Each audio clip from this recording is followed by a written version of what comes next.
Is something wrong? No, nothing. तो मुझे avoid क्यों कर रही हो? ऐसी बात नहीं है, बाकी कामों में बहुत बिजी रहती हूँ इसीलिए। श्योर? यस। चारू सुनो, आई लव यू। अब तक जिंदगी दिलचस्प नहीं लगी, एक एक पल मुश्किल से कटता था, लेकिन तुमसे मिलने के बाद सब बदल गया। ऑनेस्टली कहूं तो हर पल खुश रहता हूं मैं। हम दोनों एक जैसा सोचते हैं, एक जैसा हंसते हैं, एक जैसे उदास हो जाते हैं, एक जैसे ही रहते हैं। हम दोनों एक हो जाएं तो अच्छा होगा चारू। हम दोनों एक जैसे नहीं हैं, हम कभी एक नहीं हो सकते। तुम्हारा गांव कौन सा है पता है तुम्हें? नहीं पता ना? तुम इतने बड़े हो गए हो और तुम्हें अपने गांव का नाम तक नहीं पता। तुम्हारे गांव का नाम है देवरकोटा। मेरे गांव का नाम तुम्हें कैसे पता? मैं भी उसी गांव से हूँ। जिस गांव ने तुम्हें जन्म दिया उसे छोड़कर करोड़ों रुपए कमाने के बाद अपने गांव को पूरी तरह भुलाने वाले एक अमीर बाप की औलाद रविकांत जी के बेटे हो तुम। अपने गांव को देवता मानकर हर पल उसकी भलाई सोचने वाले नारायण राव की बेटी हूँ मैं। हम दोनों की दुनिया अलग है हर्ष, हम कभी एक नहीं हो सकते। देखो इसमें किसी की गलती नहीं है। हम दोनों ने जो पल एक साथ बिताए वो मुझे हमेशा याद रहेंगे। गुड बाय हर्ष।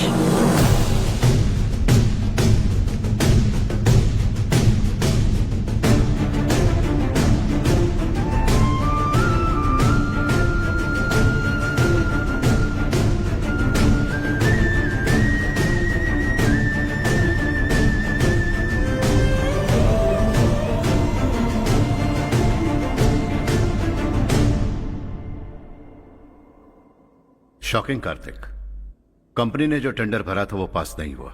जिसने हमारी तरह दूसरा टेंडर डाला वो पास हो गया। ये टेंडर डालने वाला कौन हो सकता है एंड व्हाई? पता नहीं कौन होगा। तुम्हें भी नहीं पता माधवराव? हर्ष ने टेंडर डाला। अच्छा। अचानक वो एक दिन मेरे पास आया और कहा कि दूसरा टेंडर भर दो और ये बात किसी को भी पता नहीं चलनी चाहिए, इसलिए मैंने आपको नहीं बताया। I am really very sorry sir. बाद में क्या कर रहे हो? मुझे दो ना छोड़ो। तुम लोग लड़ना बंद करो वरना वो टूट जाएगा। बच्चों सुनो तो। मेरी चांस है। अर्षा, जिसकी उम्मीद भी नहीं थी वो कॉन्ट्रैक्ट हमें मिल गया, सिर्फ तुम्हारी वजह से। दूसरा टेंडर डालने का आइडिया कैसे आया तुम्हें? आपको वो कॉन्ट्रैक्ट किसी भी कीमत पर चाहिए था, पर मुझे नहीं लगा इस बार आपको वो कॉन्ट्रैक्ट मिलेगा। मुझे शक हुआ वो लोग हमारी कंपनी का टेंडर कोड जान जाएंगे, और वही हुआ। किसी अपने ने ही गद्दारी की है। हमारी ही कंपनी से? किसने? पता नहीं, होगा कोई पैसों का भूखा। वैसे भी कॉन्ट्रैक्ट तो मिल गया ना। यही तुम्हारी काबिलियत है हर्षा। तुम चाहो तो क्या क्या नहीं कर सकते। बिना ऑफिस आए तुमने इतना सब कुछ कर दिया। जरा सोचो, अगर तुम बॉस होते तो न जाने क्या करते। अभी भी सोच लो हर्षा। मुझे थोड़ा वक्त दीजिए, मैं कहीं जाकर घूम के आना चाहता हूं। Take your time. इस दुनिया में तुम्हें जहां जाना है वहां जाओ, एंजॉय, रिलैक्स। लेकिन आने के बाद आई एम रेडी, बस इतना ही सुनना चाहता हूं।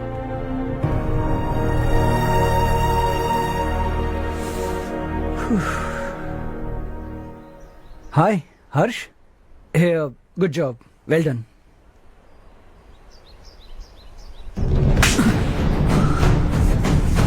अगर घर पर सबको पता चला कि तू गद्दार है तो क्या बीतेगी? सबके रिश्ते, प्यार, सब कुछ बिखर जाएगा।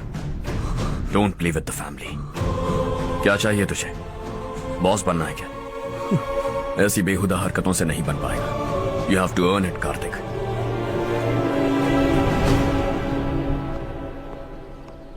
कल तक लग रहा था वो कॉन्ट्रैक्ट हमें मिलेगा।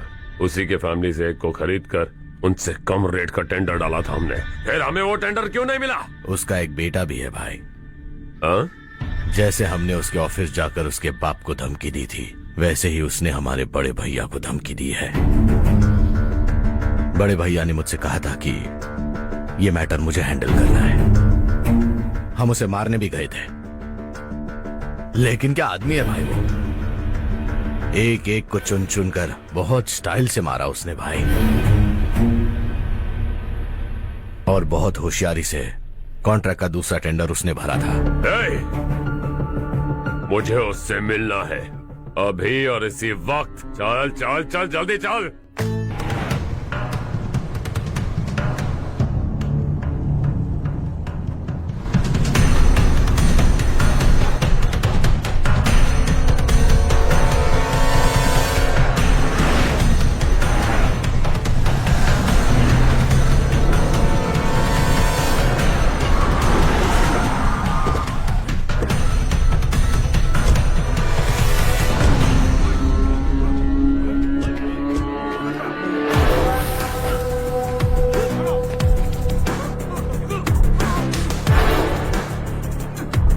चल चल।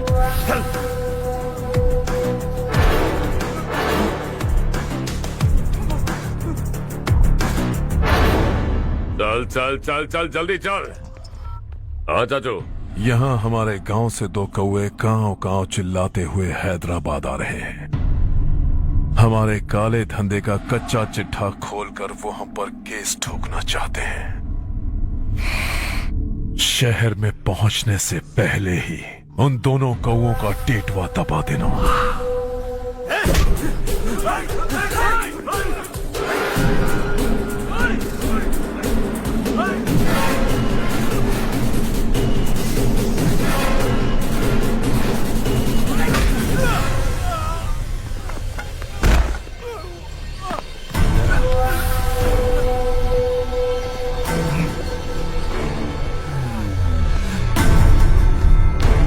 हमारी फैमिली की पूरी जानकारी निकाली है ना तुम लोगों ने।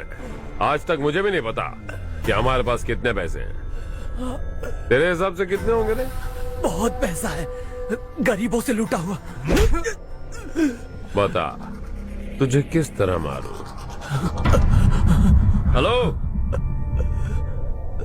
रास्ते के बीच गाड़ियां लगाकर गप्पे मार रहे हो? हटाओ।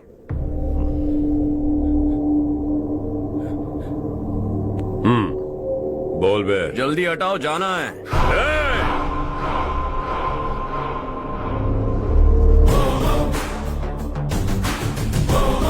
तू यहां कैसे बे? भाई यही है वो, यही है। हमेशा लड़ते झगड़ते रहोगे क्या? कोई और काम नहीं है? यही दिल्ली गया था भाई, हमारी पिटाई इसी ने की। ये वही है भाई।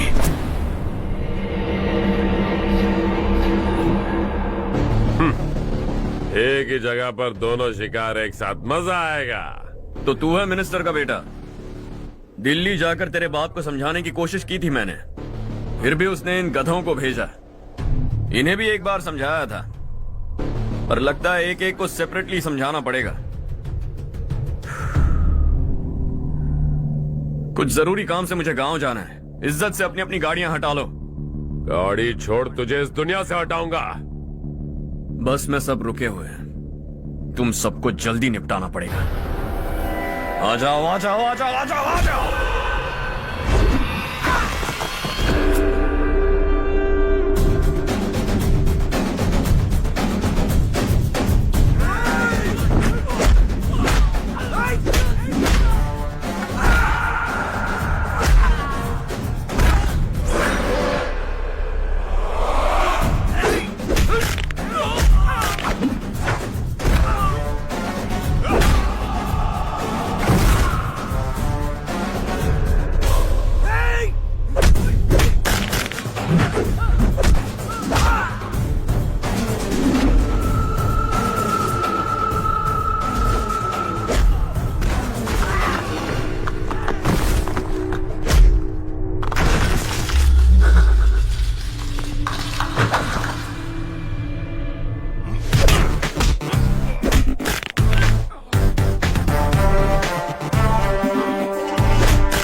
अपने बाप को समझा दे वरना उसका भी यही हाल करूंगा।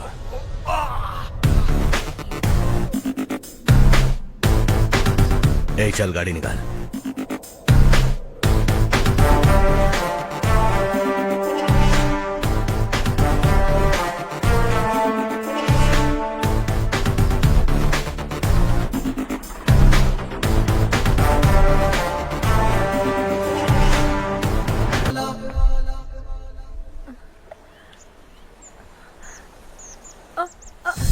अरे बेटा क्या हुआ?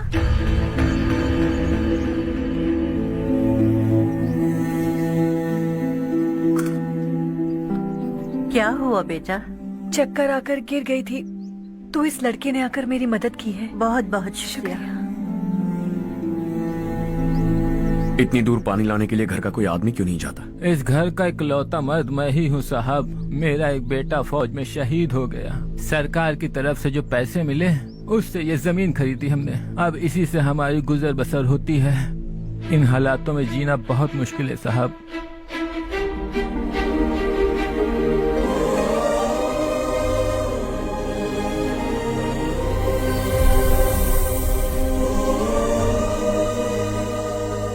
सुनिए सुनिए बेटा, कौन है आप? यहाँ किसी काम से आया हूँ। कहाँ रहूँ कुछ समझ में नहीं आ रहा। यहाँ आसपास कोई लॉज वगैरह है? ऐसे इलाके में तुम्हें लॉज कहाँ मिलेगा बेटा? इस गांव में नारायण राव नाम का एक आदमी रहता है। बड़ा ही नेक दिल आदमी है। बाहर से जो आता है वो उसे अपने घर में रख लेता है। मैं तुम्हें वहाँ ले चलता हूँ बेटा। सुनो, ये 2 बोरियां उस तरफ और 2 बोरियां इस तरफ रख दो। हाँ ठीक है। सुबह राजू का फोन आया था। लड़के वालों को दिखाने के लिए बिटिया की कुछ तस्वीरें चाहिए। वहाँ अच्छे रिश्ते मिल सकते हैं। पर मुझे तो आज खेतों में दवाई डालने जाना है। हाँ हाँ, जैसे तुम्हारा बहुत बड़ा खेत है। तुम्हारे खेतों में सोना उगता है क्या? तुम अपनी ये बकवास बंद करोगी? देखो मेरी बात सुनो, खेत का काम मैं संभाल लूंगा। तुम बच्ची को लेकर आराम से शहर जाओ। नारायण राव, ये लड़का गांव में कुछ काम से आया था। जगह ना मिलने पर मंदिर के बाहर सो गया था। ये नारायण राव जी हैं। तुम कौन हो बेटा और इस गांव में क्या काम है? मेरा नाम हर्षवर्धन है। मैं कुछ गाँव पर रिसर्च कर रहा हूँ। कुछ दिन यहीं रहकर इस गाँव के बारे में जानना चाहता हूँ। यहाँ बस खंडर है और वही घिसे पिटे लोग। इसके अलावा तुम्हें कुछ नहीं मिलेगा। तुम जैसे लोगों के रहने के लिए इस गांव में सुविधाएं नहीं है बेटा। अगर तुम चाहो तो हमारे साथ रह सकते हो। सुना है इस घर में कोई नहीं रहता। अगर दिक्कत ना हो तो मैं यहीं रह जाऊँ। उस घर की सफाई सालों से नहीं हुई है। तुम वहाँ नहीं रह पाओगे। तुम यहीं रहो बेटा। वहाँ रहूंगा तो अच्छा होगा। देखो, घर की सफाई करवा दो और इन्हें जो चाहिए वो दे। ठीक है भैया। जाओ बेटा जाओ। सुनो बेटा, खाने के लिए हमारे घर आ जाना। जैसा आप कहें। चलिए।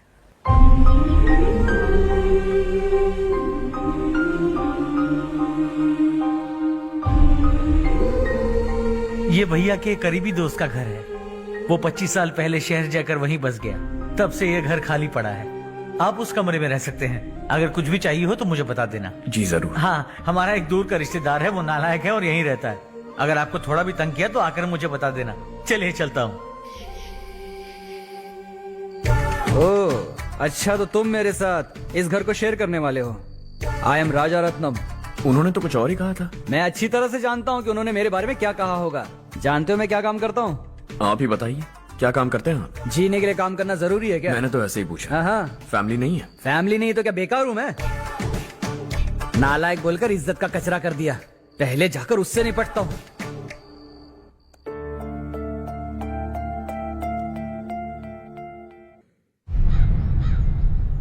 सुना है कि वो ZPTC का मेंबर हमारे खिलाफ अनाप शनाप बक रहा है। मुहूर्त देखकर अपने पेड़ों के बीच घसीट कर लाना उसे। हाँ बोलिए भैया। हमारी पॉलिटिकल सिचुएशन बिल्कुल भी ठीक नहीं है। हमारी वजह से जिले में बहुत सारी दिक्कतें आ रही है, जिससे हाई कमांड भी मुझसे नाराज है। अगर ऐसा ही चलता रहा तो मेरी कुर्सी मुझसे छिन जाएगी। अगले चुनाव में भी कोई उम्मीद नजर नहीं आती। इस हालात को सुधारने के लिए हमें कोई न कोई नेक काम करना ही होगा, समझे? नेक काम करने की कोई जरूरत नहीं है भैया। कोई क्या उखाड़ लेगा? हाँ, ऐसे टाइम पर रिस्क नहीं लेते। अब लगता है मुझे ही कुछ करना होगा। भाई साहब बौखला गए। कुछ करने के लिए कह रहे हैं। नहीं करूंगा। जो भी होगा देख लेंगे। आने वाले 1 महीने के अंदर गर्मी और बढ़ जाएगी और मुझे तो बिल्कुल नहीं लगता कि स्कूल की मरम्मत तब तक हो पाएगी। मुझे भी ऐसा ही लग रहा है भाईजान। हमारे गांव के साथ साथ हमने आसपास के गांव से भी चंदा इकट्ठा किया है, शायद उससे कुछ मदद मिल जाए। बगल के गांव में गेहूं का गोदाम खाली है भैया, उन्हें पूछकर इस साल बच्चों की पढ़ाई वहीं करवाएं तो कैसा रहेगा? स्कूल की नई बिल्डिंग बनाने के लिए कितना खर्चा होगा? हमें पैसे नहीं चाहिए बेटा।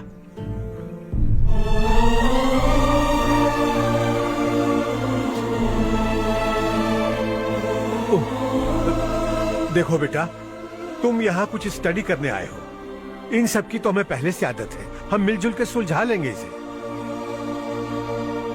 अगर एक इंसान दूसरे इंसान की मदद ना करे तो एक ही समाज में रहने का क्या मतलब है? मैं जानता हूं बच्चों को पढ़ने में तकलीफ हो रही है, ये लीजिए।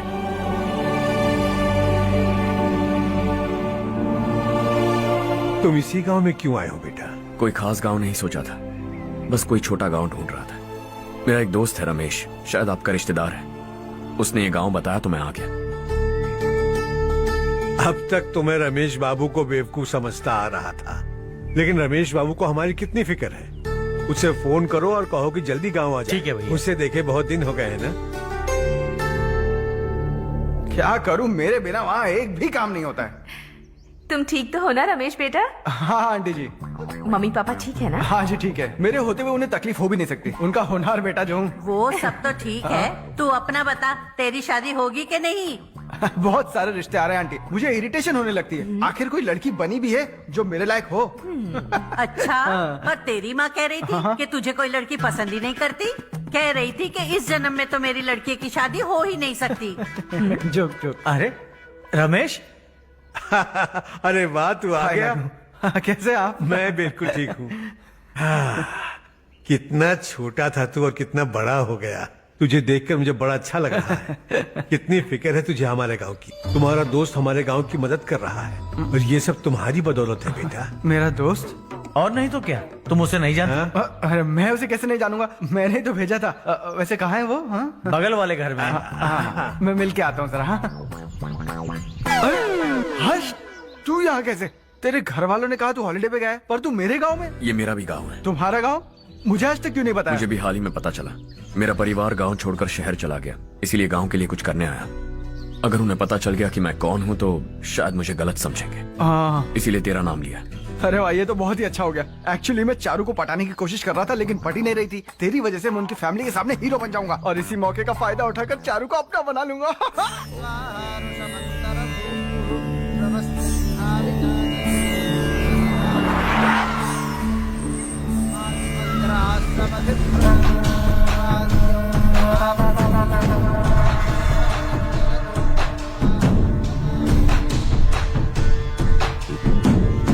शाबाश नारायण।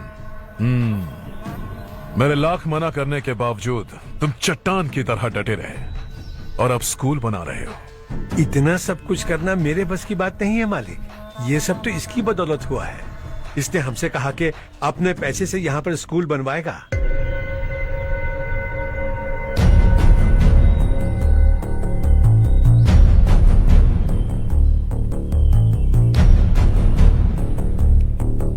कौन हो तुम? हर्षवर्धन। और आप?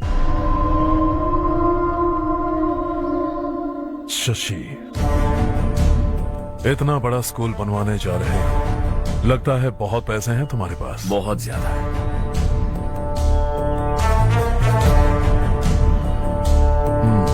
लेकिन इसी गांव में क्यों? कुछ अच्छा होता है तो खुश होना चाहिए, ऐसे सवाल नहीं पूछने चाहिए। तो स्कूल बनवा रहे हो, बाद में ये कहेंगे कि हमें ये चाहिए, हमें वो चाहिए, तब क्या करोगे तुम? क्या चाहिए? स्कूल चाहिए, पक्का घर, सड़क चाहिए या पानी, सब दे दूंगा। दिलचस्प लग रहे हो। वक्त मिले तो घर आना, आराम से बातें करेंगे। अब तो यही हूं, आता रहूंगा।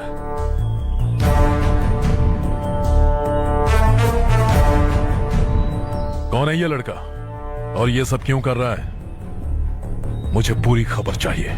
करने दो ना भाई, वैसे भी बड़े भैया ने कुछ करने को कहा था, काम ये करेगा और इसका सारा फायदा हमें होगा भाई।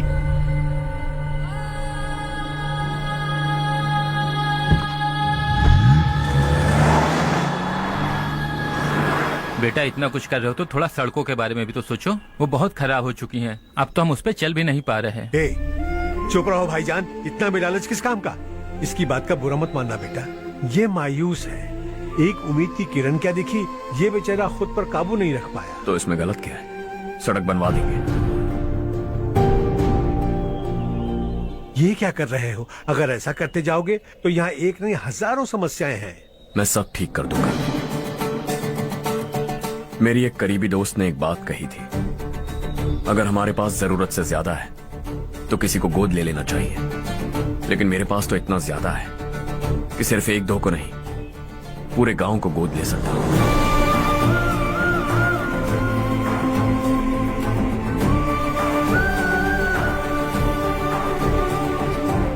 आज से मैं इस पूरे गांव को गोद लेने वाला हूं। बेजान पड़े इस गांव को हंसी खुशी और हरियाली से भर दूंगा।